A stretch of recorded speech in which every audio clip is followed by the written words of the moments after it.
If you are someone who wants to stop gossiping, I want you to add this phrase into your rotation. The phrase is, they're in their lesson.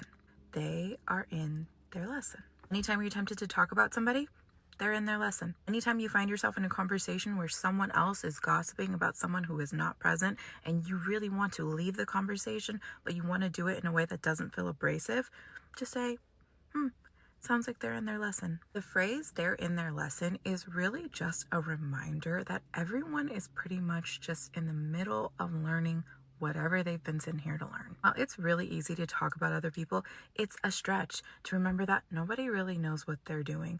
And with every person you meet, you will have some varying degree of understanding of where they're at if you really allow yourself to be empathetic instead of condemning. Because you know who's also in their lesson? You're also in your lesson. It might not be the same lesson as them, but somewhere in your life, you are also in your lesson. This phrase is a reminder that whoever you're tempted to gossip about, judge, talk about behind their back, whatever it is, somewhere in life, you are even with them because you are both in your lesson. And when we really grasp and acknowledge that we are all just here on this planet living out whatever lesson we need to live out before we elevate to our next level, however long that takes, we realize that we don't really need to talk about people. We can pray for them, we can learn from them, we can take what we perceive as bad about their behavior or their choices and use that to improve ourselves, but we really don't need to gossip about them because they're learning.